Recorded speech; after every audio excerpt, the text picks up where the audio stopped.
I mean, thinking about how when I was in my 20s, I moved house and it felt like I was a squatter in a new place.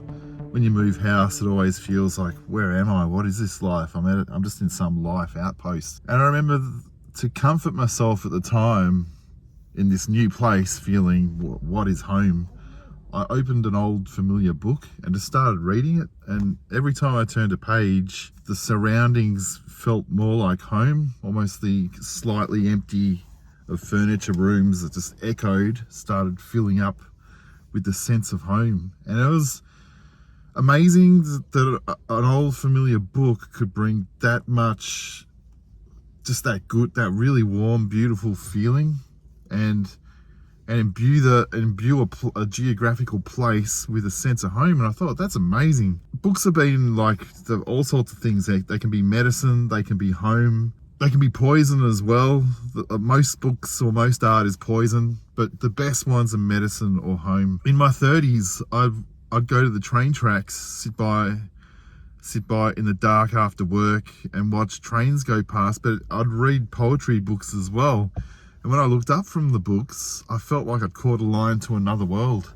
And so I almost turned the train tracks in Ripponlea, where I was sitting after work, into a version of home, because I was sort of in a share flat at the time and I just liked my own space. It was just too cramped, too hard to we camped out in our bedrooms kind of thing. I liked being my little bubble. Yeah, so going to the train tracks after work to write was just this outdoor auditorium of bliss. It was kind of on behind the bushes in the Verge. I've talked about it before, and it felt like a riverbed of steel, and I'd watch those trains just flash past at night. It felt so good. But reading poetry there and then looking up had the same effect as when I was in my 20s of moving into a new place and turning it into home. And I'm considering relocating to the other side of the world likely in the next few years. I don't know how or when.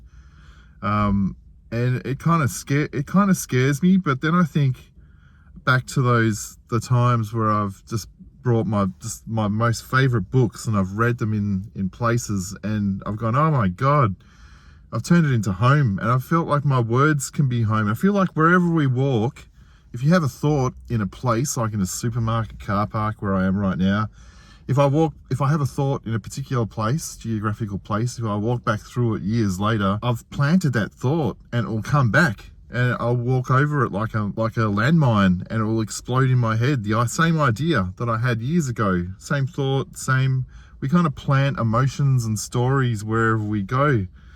And so I've always felt like wherever I've written, I've planted stories. And I've thought about this too, how like you can plant a smile in an area. Sometimes I walk through a place and I feel unexpected happiness for no reason at all. And sometimes I think it's because someone who from a past life has planted a moment of happiness there, and you pick up on it.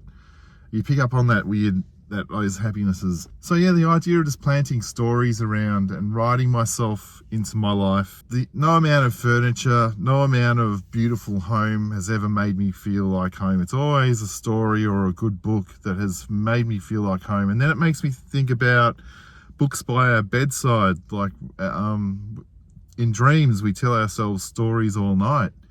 And maybe that's why a lot of people keep books by their bedsides. That's our true home. Sleep in some ways, sometimes I feel like that's a true home. And maybe the books that we read by our bedside make us feel, I can't work out that link. I'm still working it out. Too many metaphors and cross-pollinated ideas are going on, and I haven't sorted them out in my head. But yeah, I love the idea of beautiful books that can bring a sense of home. And I've been thinking about it a lot in the last few days, and especially since thinking I'm gonna live in a different country maybe at some point, and how it's not scary, because I know if I bring my words with me in my books and my ideas, that's my sense of home. I always used to joke, like a lot of my friends and peers, they'd all got mortgages and bought their houses a long time ago, and I was still muddling around renting and doing jobs and writing, because I just saved all my writing and I didn't want to work harder. I just wanted to write hard at night. I wanted to save all my time to write. So I always used to joke, you've got your property, but I've got my intellectual property.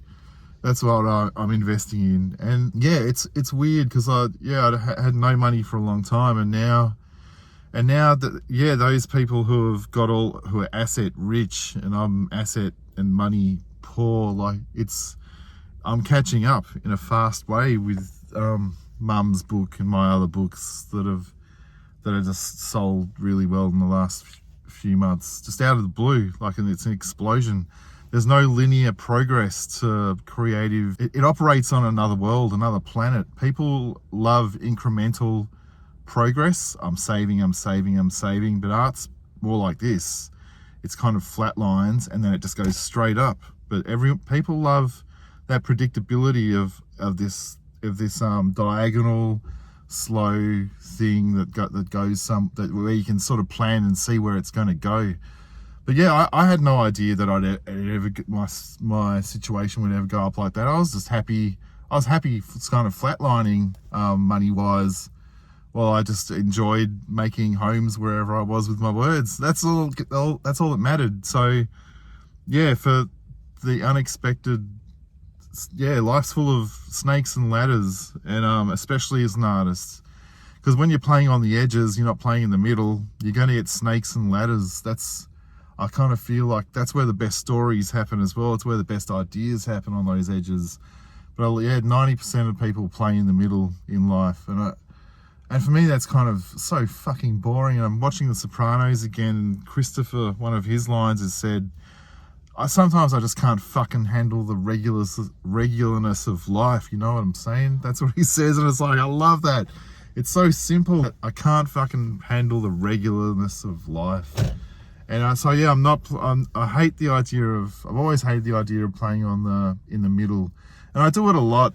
Like, I understand that you've got to play on the middle to a certain degree to keep some stability, so you're able to play on the edges where the interesting stuff happens. But yeah, sense of home. I felt good about it.